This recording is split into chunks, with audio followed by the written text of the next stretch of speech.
what makes a good logo? In fact, I bet the second I say good logo, you automatically begin to think of certain brands.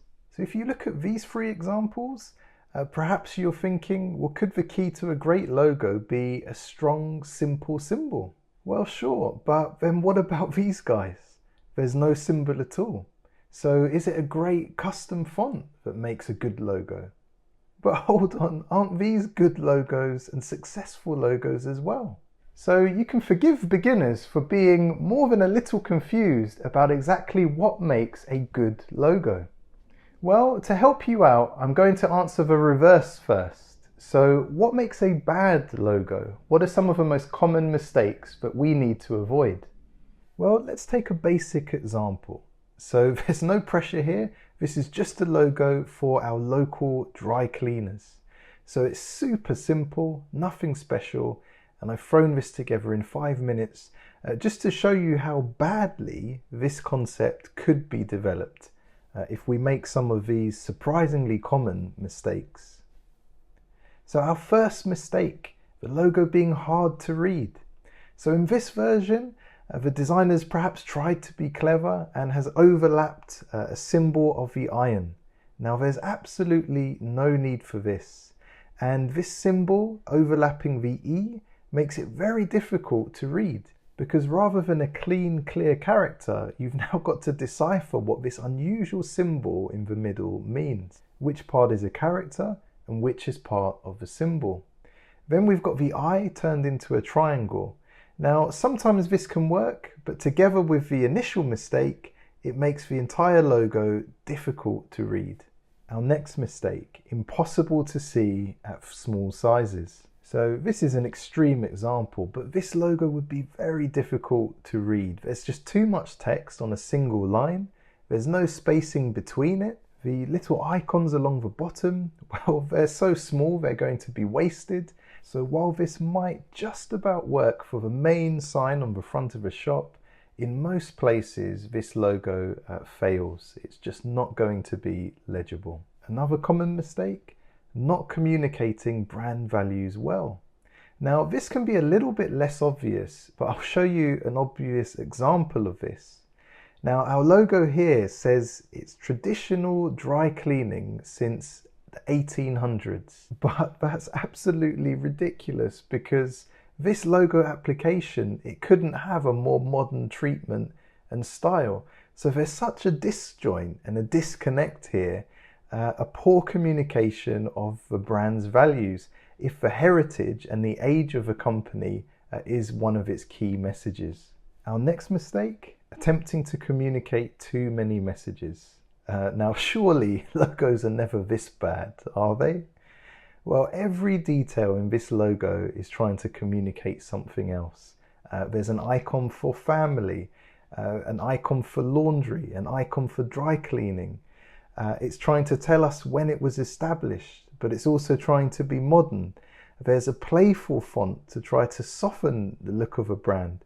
The blue circle around the outside means something. The yellow washer means something. There's just too much information. There's no way a logo with this many complex elements can work, can communicate clearly. Our next mistake, unbalanced.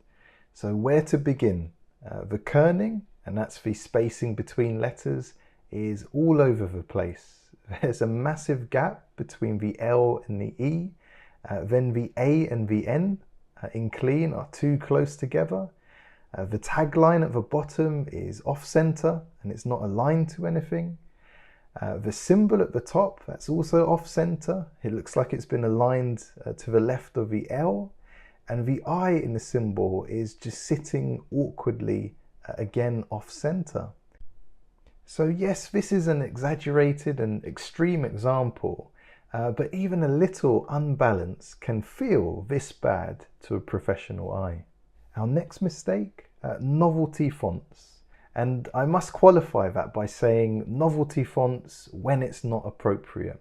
So to advertise a school cake sale, sure, go crazy with these kind of fonts. But there are not many professional brands that are going to feel right with something like this. Another mistake, a logo that's geometrically weak. So again, this is an exaggerated example to make it obvious, but that symbol looks terrible because the square is warped, the circle isn't a perfect circle, it's slanted and again warped, and even the eye inside that washing machine symbol, it's been warped and stretched out of proportion. So if you're going to use elements like circles, squares, or even certain types of type, they should be regular and properly proportioned. Our brains are very good at spotting when something is an irregular geometric shape. Then there are actually two more things that we need to avoid, and I'm not going to share examples of these because I don't want to get sued. But generally, you'll want to avoid logos that are overly cartoony when it's not appropriate. So there's nothing wrong with a strong mascot for a brand. In fact, that can be very successful, but that's rarely the appropriate approach for serious business types. So don't go the cartoony, bubbly route when that's not fitting. And last on our list, logos that feel as if they're stock made. Now, what do people mean when they say a logo looks stock made? Well, they're saying it looks like a name has simply been pasted into a template, and that means it's not a great fit. It doesn't feel bespoke, it doesn't feel tailored for a brand. It feels like someone's looked through a stock library and just popped their name in. So they're basically saying this logo has taken 5 seconds to create from an existing template. Now, that may be a personal choice. There may be some brands out there who simply have next to no budget, but they need something to start using. And I can empathize with that. But if we want to be professional logo designers, we've got to stay a long way from that approach. That's already taken care of. Those who want templates can find them.